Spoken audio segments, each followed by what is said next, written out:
كيف يكون للمشركين عهد عند الله وعند رسوله إلا الذين عاهدتم عند المسجد الحرام فما استقاموا لكم فاستقيموا لهم إن الله يحب المتقين.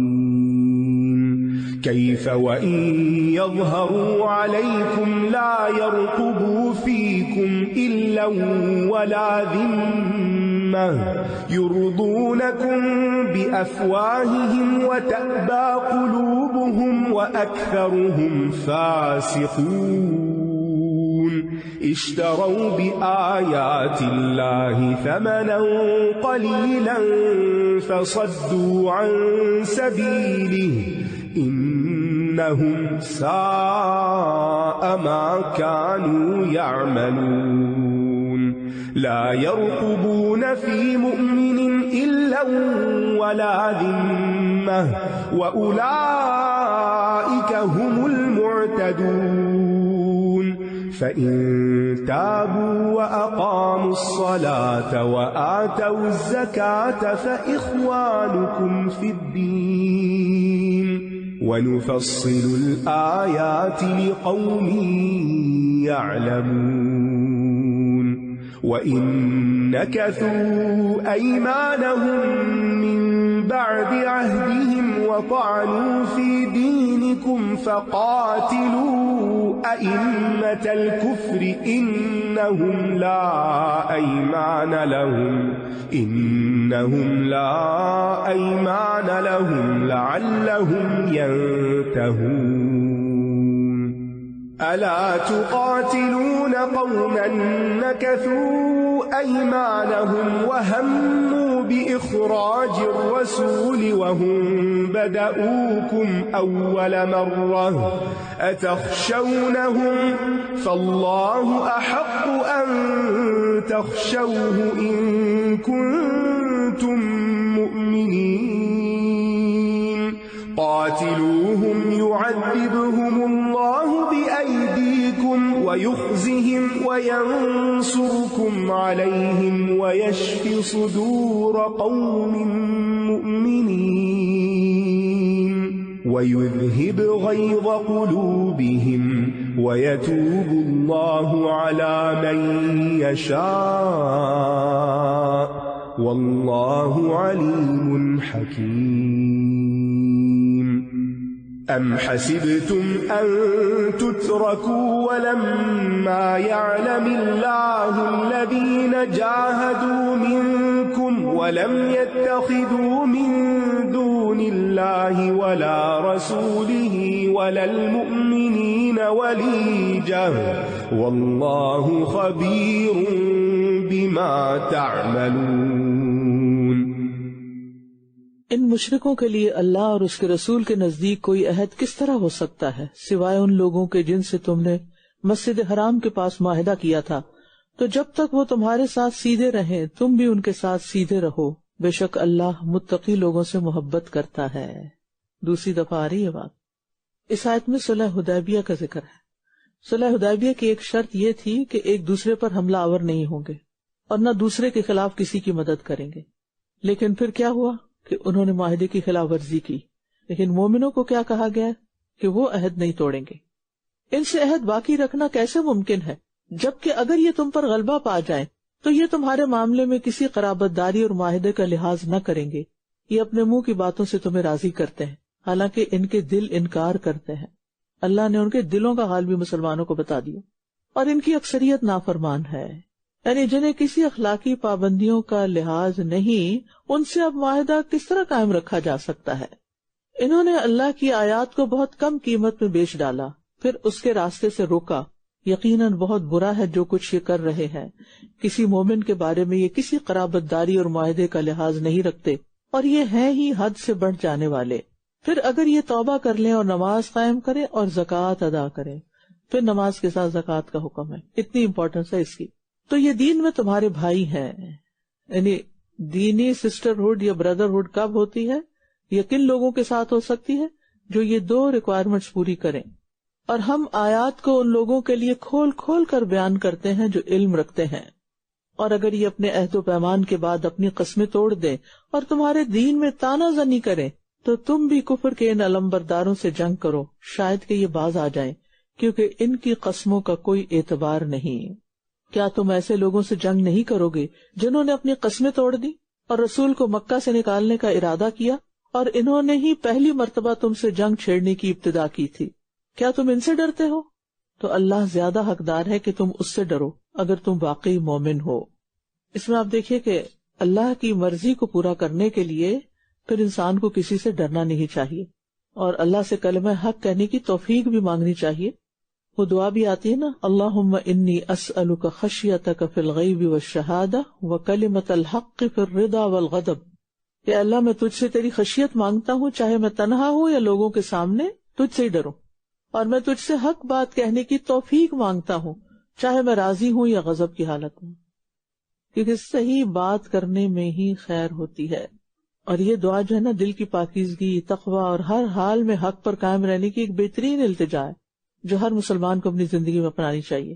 تم ان سے جنگ کرو، اللہ تمہارے ہاتھوں انہیں عذاب دے گا اور انہیں ذلیل و رسوا کرے گا، اور ان کے خلاف تمہاری مدد کرے گا، اور مومن قوم کے سینوں کو شفا بخشے گا اور ان کے دلوں کا غصہ دور کر دے گا. اور اللہ جس پر چاہے مہربان ہوتا ہے، اور اللہ بہت علم والا، خوب حکمت والا ہے. یعنی جب جنگ کی دعوت دی جائے گی اور تم قبول کرو گے تو کیا کچھ ہوگا؟ یعذبہم، یخزہم، ینصرکم علیہم، ویشفی صدور قوم مومنین ویذہب غیظ قلوبہم. اتنے فائدے تمہیں حاصل ہوں گے. کیا تم نے سمجھ رکھا ہے کہ تم یوں ہی چھوڑ دیے جاؤ گے؟ حالانکہ اللہ نے ابھی تک ان لوگوں کو جانا ہی نہیں جنہوں نے تم میں سے جہاد کیا، اور جنہوں نے اللہ اور اس کے رسول اور مومنوں کے سوا کسی کو دلی دوست نہیں بنایا. اور جو کچھ تم کرتے ہو اللہ اس کی خوب خبر رکھنے والا ہے. جب تک دنیا باقی ہے نا، مومن کی زندگی میں آزمائش جاری و ساری رہے گی. کیا تم نے سمجھ رکھا ہے یوں ہی چھوڑ دیے جاؤ گے؟ ہم کیا چاہتے ہیں؟ ہماری زندگی ٹیسٹ فری ہو جائے، ہم پہ کوئی مشکل نہ آئے. لیکن آپ نے دیکھا ہوگا کہ مشکلات ایک چین کی طرح، ایک ختم ہوتی ہے نا کڑی، تو اس کے اندر ایک اور پہلے سے ڈلی بھی ہوتی ہے، یعنی کبھی ختم نہ ہونے والی. اس لیے اس کا انتظار نہیں کرنا چاہیے کہ یہ ذرا مشکل ہٹ جائے نا تو پھر میں کوئی فلاں کام کروں گی، یہ تکلیف ہٹ جائے تو پھر میں اس کے بعد بڑی فرما بردار ہو جاؤں گی. نہیں، چلتا رہے گا سب کچھ، اپنا کام کرتے رہیں. ما كان للمشركين أن يعمروا مساجد الله شاهدين على أنفسهم بالكفر أولئك حبطت أعمالهم وفي النار هم خالدون. إنما يعمر مساجد الله من آمن بالله واليوم الآخر وأقام الصلاة وآتى الزكاة ولم يخش إلا الله فعسى أولئك أن يكونوا من المهتدين.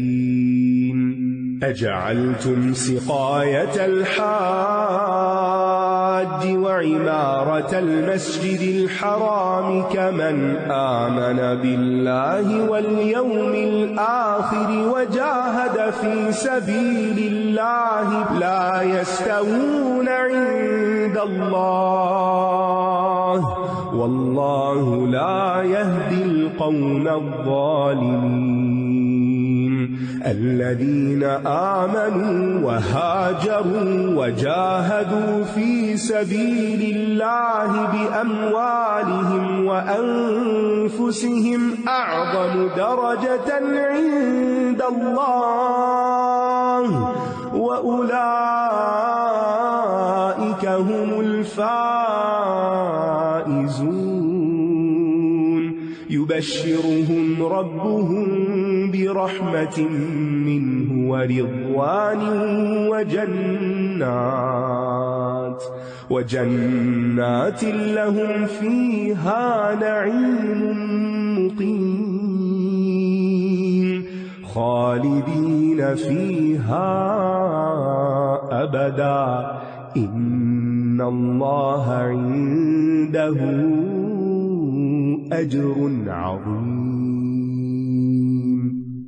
يا أيها الذين آمنوا لا تتخذوا آباءكم وإخوانكم أولياء إن استحبوا الكفر على الإيمان ومن يتولهم منكم فأولئك هم الظالمون. قل إن كان آباؤكم وأبناؤكم وإخوانكم وأزواجكم وعشيرتكم وأموال اقترفتموها وتجارة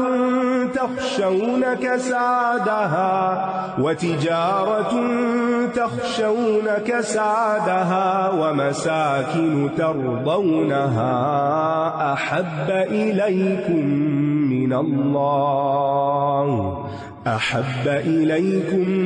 من الله ورسوله وجهاد في سبيله فتربصوا حتى يأتي الله بأمره والله لا يهدي القوم الفاسقين. مشرکین کا یہ کام نہیں کہ وہ اللہ کی مسجدوں کو آباد کریں جبکہ یہ اپنے خلاف کفر کی گواہی دینے والے ہوں. یہی لوگ ہیں جن کے سب اعمال ضائع ہو گئے اور یہ ہمیشہ آگ ہی میں رہنے والے ہیں. یعنی شرک کے ساتھ کوئی عبادت قبول نہیں ہوتی، دین کی خدمت قبول نہیں ہوتی، مسجدوں کی خدمت قبول نہیں ہوتی، کیونکہ مشرکین مکہ نے ابراہیم علیہ السلام اور اسماعیل علیہ السلام کی صورتیں بنا کر ان کے ہاتھ میں فال کے تیر پکڑا کر ان کو کعبہ میں لٹکایا ہوا تھا، غیر اللہ کو پکارتے تھے، بت رکھے ہوئے تھے، ننگے طواف کرتے تھے. ان کی نماز کیا تھی؟ تالیاں پیٹنا، سیٹیاں بجانا. تو ان سب باتوں کو نگیٹ کیا گیا کہ یہ نہیں چلے گا. اب بے شک اللہ کی مسجدیں تو وہی آباد کرتا ہے جو اللہ اور یوم آخرت پر ایمان لائے اور نماز قائم کرے اور زکوٰۃ ادا کرے اور اللہ کے سوا کسی سے نہ ڈرے. تو امید ہے کہ وہی لوگ ہدایت پانے والوں میں سے ہوں گے. مساجد کی آبادی کس کس چیز سے ہوتی ہے؟ اس کی تعمیر سے، اس میں نماز کے لیے آنے سے، اس کی صفائی، اس میں روشنی کا انتظام، مرمت، نگرانی، اس کی مینٹیننس، یہ سب چیزیں اس کی آبادی ہیں. یا نماز کے لیے آنے والوں کی کسی بھی طرح کی خدمت. تو مساجد وہی آباد کرتے ہیں جن میں 4 خوبیاں ہیں اس آیت کے مطابق. نمبر 1 اللہ اور یوم آخرت پر ایمان، نمبر 2 ایمان کی شہادت کے لیے نماز کا قیام، نمبر 3 زکوٰۃ کی ادائیگی، اور نمبر 4 اللہ کے سوا کسی سے نہ ڈرنا. اور مشرکین ان سب صفات سے عاری تھے. تو بہرحال آج افسوس کے ساتھ یہ کہنا پڑتا ہے کہ لوگوں نے مساجد کے ساتھ مزار بھی بنا لیے ہیں، اور مسجد میں کم جاتے ہیں اور مزار پر زیادہ رونق ہوتی. اللہ کا گھر چھوڑ کے اللہ سے مدد مانگنے کی بجائے مرے ہوئے لوگوں سے مدد مانگ رہے ہیں. عقل کو کیا ہو گیا ہے؟ کیا تم نے حاجیوں کو پانی پلانا اور مسجد حرام کو آباد کرنا اس شخص کے عمل کی طرح بنا دیا جو اللہ اور یوم آخرت پر ایمان لایا اور اس نے اللہ کے راستے میں جہاد کیا؟ اللہ کے نزدیک یہ برابر نہیں ہو سکتے، اور اللہ ظالم لوگوں کو ہدایت نہیں دیتا.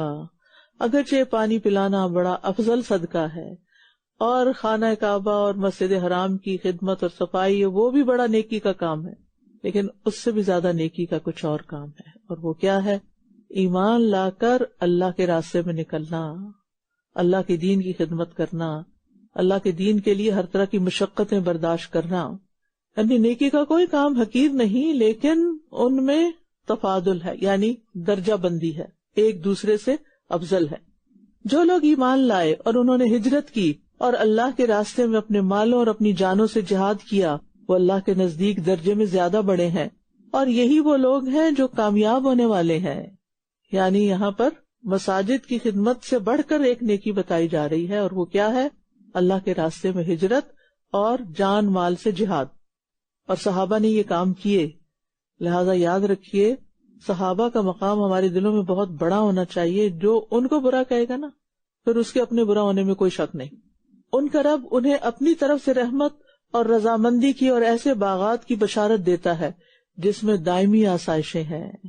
وہ ان میں ہمیشہ ہمیشہ رہنے والے ہیں، بے شک اللہ کے پاس بہت بڑا اجر ہے۔ اللہ سبحانہ تعالی صحابہ سے رضامندی کی گواہی دے رہے ہیں، ان کے ایمان، ہجرت اور جہاد کی وجہ سے، اور 3 اعمال کے بدلے 3 طرح کی بشارت ہے۔ ٹھیک ہے، اللہ کی رحمت تو ایمان کی وجہ سے، کیونکہ آخرت میں صرف اللہ کی رحمت کس کو ملے گی؟ ایمان والوں کو۔ اللہ کی رضامندی جہاد کے عوض، کہ جس طرح انہوں نے اللہ کی رضا کے لیے اپنی جان مال دی، اللہ بھی ان سے راضی۔ اور ہجرت کے عوض انہیں جنت میں ہمیشہ کا قیام۔ ہجرت کیا ہے؟ اللہ کی خاطر اپنا گھر، دنیا کا گھر بنا بنایا سجا سجایا چھوڑ دینا، گھروں میں گھر ہو گئے۔ بدلے میں کیا ملے گا؟ جنات الفردوس، پرماننٹ ریزیڈنس، جنت کا ہمیشہ کا قیام۔ کوئی بھی شخص جو اللہ کی خاطر دنیا میں کچھ بھی قربان کرتا ہے، اللہ تعالیٰ اس کا کئی گنا بڑھا کر عوض معاوضہ دیتا ہے۔ اے لوگوں جو ایمان لائے ہو، اپنے باپوں اور اپنے بھائیوں کو دوست اور مددگار نہ بناؤ اگر وہ ایمان پر کفر کو ترجیح دے، اور جو کوئی تم میں سے انہیں دوست اور مددگار بنائے گا تو یہی لوگ ظالم ہیں۔ دینی ولایت نسبی ولایت کی نسبت زیادہ شرف والی ہے۔ کہہ دیجیے اگر تمہارے باپ اور تمہارے بیٹے اور تمہارے بھائی اور تمہاری بیویاں اور تمہارے خاندان اور تمہارے وہ مال جنہیں تم نے کمایا ہے، اور وہ تجارت جس کے مندہ ہونے کا تمہیں اندیشہ ہے، اور وہ گھر جنہیں تم پسند کرتے ہو، تمہیں اللہ اور اس کے رسول اور اس کے راستے میں جہاد کرنے سے زیادہ محبوب ہیں، تو انتظار کرو یہاں تک کہ اللہ اپنا فیصلہ لے آئے، اور اللہ نافرمان قوم کو ہدایت نہیں دیتا۔ اگرچہ ایک خاص کانٹیکسٹ میں یہ بات کی گئی، لیکن اس کا تعلق ہر زمانے کے مسلمانوں کے ساتھ ہے کہ جب انسان اللہ اور اس کے رسول پر اور اللہ کے راستے میں نکلنے پر اپنے رشتہ داروں کو اور اپنے گھروں کو اور اپنے مالوں اور تجارتوں کو زیادہ اہمیت دیں گے تو پھر اللہ راضی نہیں۔ اللہ اور اس کے رسول کی محبت، دین کی خدمت کی محبت دنیا کی ہر چیز سے بڑھ کے ہونی چاہیے، زندگی کے ہر معاملے میں اس کو مقدم رکھنا چاہیے۔ کیا ان چیزوں سے جن کا یہ ذکر ہوا ہے یہاں، ان سے محبت نہیں ہونی چاہیے؟ بہن بھائیوں سے، رشتہ داروں سے، والدین اور اولاد اور مال و دولت؟ نہیں، یہ تو فطری چیز ہے، ہمارے دلوں میں رکھ دی گئی ہے۔ ان چیزوں سے محبت کرنا گناہ نہیں، لیکن تقاضا یہ ہے کہ ان کی محبت اللہ اور اس کے رسول اور اللہ کے راستے میں نکلنے سے بڑھ کے نہیں ہونی چاہیے۔ بس یہ بات ہے، کیونکہ کوئی بھی مومن نہیں ہو سکتا جب تک ان چیزوں کی محبت سے زیادہ اللہ اور اس کے رسول سے محبت نہ کرے۔ تو ہمیں بھی اپنی محبتوں کا جائزہ لینا چاہیے، دیکھتے رہنا چاہیے کہ جب یہ 2 چیزیں آمنے سامنے آ جاتی ہیں تو ہم کس چیز کو ترجیح دیتے ہیں۔ اگر بندہ اپنی محبوب چیز کو ترجیح دیتا ہے تو معاملہ کچھ اور ہوگا، اور اگر بندہ اللہ کی محبوب چیز کو ترجیح دیتا ہے تو پھر اپنے ایمان کے سچا ہونے کی شہادت دیتا ہے۔ تو یاد رکھیے، نعمتوں پر اللہ کا شکر ادا کیجیے، نعمتیں حاصل کیجیے، لیکن نعمتوں میں ایسا مشغول ہونے سے پناہ مانگیے جو اللہ کی محبت سے غافل کر دے، جو اللہ اور اس کے رسول اور اس کے دین سے آگے ہو جائیں۔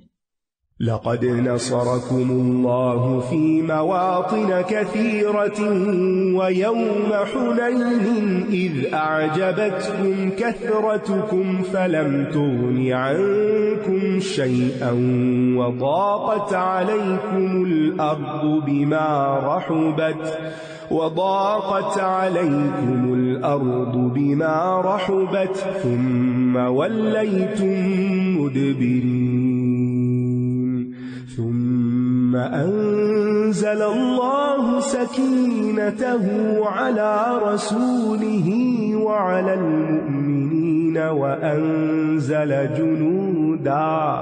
وأنزل جنودا لم تروها وعذب الذين كفروا وذلك جزاء الكافرين ثم يتوب الله من بعد ذلك على من يشاء والله غفور رحيم يا أيها الذين آمنوا إنما المشركون المشركون نجس فلا يقربوا المسجد الحرام بعد عامهم هذا وإن خفتم عيلة فسوف يغنيكم الله من فضله إن شاء إن الله عليم حكيم قاتلوا الذين لا يؤمنون بالله ولا باليوم الآخر ولا يحرمون ما حرم الله ورسوله ولا يدينون دين الحق من الذين أوتوا الكتاب حتى يعطوا الجزية عن يد وهم صاغرون. یقیناً اللہ نے بہت سے مقامات پر تمہاری مدد کی تھی، اور حنین کے دن بھی، جب تمہاری کثرت نے تمہیں خود پسندی میں مبتلا کر دیا تو اس نے تمہیں کچھ فائدہ نہ دیا، اور باوجود کشادگی کے تم پر زمین تنگ ہو گئی، پھر تم پیٹ پھیر کر پلٹ گئے. غزوہ حنین میں مسلمانوں کے پاس تعداد بہت زیادہ تھی. یہ غزوہ فتح مکہ کے بعد پیش آیا تھا. چونکہ تعداد زیادہ ہوگی، کثرت تھی لوگوں کی، تو ان کو خیال کیا آیا، اب تو ہم ہی کامیاب ہوں گے. مسلمان 12,000 تھے، مقابلے میں 4,000 کا گروہ تھا. لیکن نتیجہ کیا نکلا؟ اس سوچ کا، اس خیال کا کہ ہم تعداد کی بنا پر جیت جائیں گے، ہمارے وسائل بہت ہیں. دشمن کے 4,000 لشکر نے ایسا حملہ کیا تیروں کے ساتھ کہ مسلمان پیٹ پھیر کے بھاگنے لگے. یاد رکھیے، صرف وسائل کی کثرت کامیابی کا ذریعہ نہیں ہوتی، اور خاص طور پر اگر کسی کے اندر تکبر اور خود پسندی اور اپنے وسائل پر بہت بھروسہ اور فخر ہو تو سمجھے اس کی پھر ناکامی شروع. وسائل اختیار کرنے کے ساتھ ساتھ اللہ پر بھروسہ کرنا نہایت ضروری ہے. اللہ سے مدد مانگنی چاہیے اور آخر تک ذکر کی کثرت کر دینی چاہیے. پھر اللہ نے اپنے رسول پر اور مومنوں پر اپنی سکینت اتاری اور ایسے لشکر اتارے جنہیں تم نے نہیں دیکھا، اور اس نے ان لوگوں کو عذاب دیا جنہوں نے کفر کیا، اور ایسے کافروں کا یہی بدلہ ہے. اور یہ لشکر مسلمانوں کے سکون اور اطمینان کے لیے تھے، اور سکینت بھی اللہ کے لشکروں میں سے ایک لشکر ہے. پھر اس کے بعد اللہ جس پر چاہے گا مہربان ہوگا، اور اللہ بہت بخشنے والا، نہایت رحم کرنے والا ہے.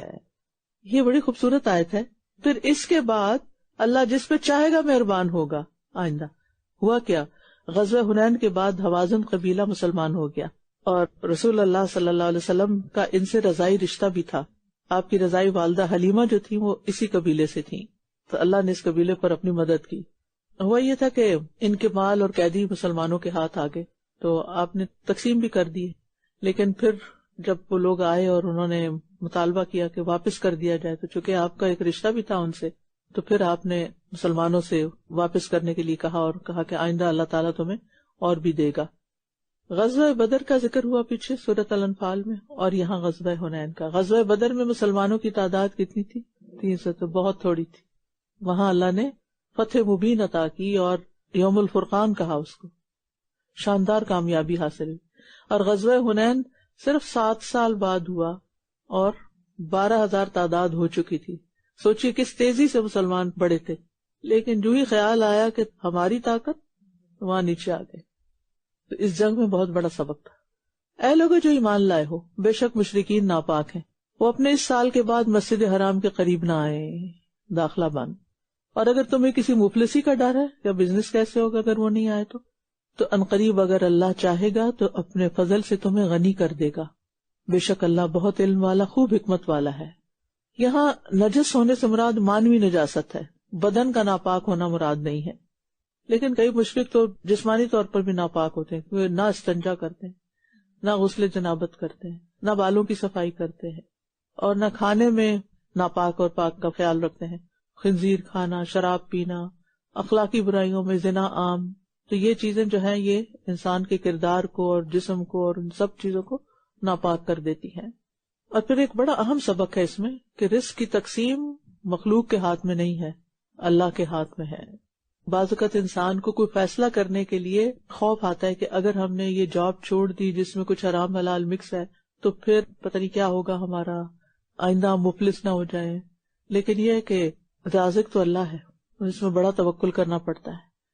اہل کتاب میں سے ان لوگوں سے جنگ کرو جو اللہ اور یوم آخرت پر ایمان نہیں رکھتے، اور نہ یہ اسے حرام سمجھتے ہیں جس کو اللہ اور اس کے رسول نے حرام قرار دیا، اور نہ یہ دین حق کو اپنا دین بناتے، یہاں تک کہ یہ اپنے ہاتھ سے جزیہ دیں اور یہ ذلیل ہوں۔ وآخر دعوانا ان الحمد للہ رب العالمین۔ سبحانک اللہم وبحمدک، اشہد ان لا الہ الا انت، استغفرک واتوب الیک۔ السلام علیکم ورحمۃ اللہ وبرکاتہ۔ اللهم اجعل في قلبي نورا وفي لساني نورا واجعل في سمعي نورا واجعل في بصري نورا واجعل من خلفي نورا ومن أمامي نورا واجعل من فوقي نورا ومن تحتي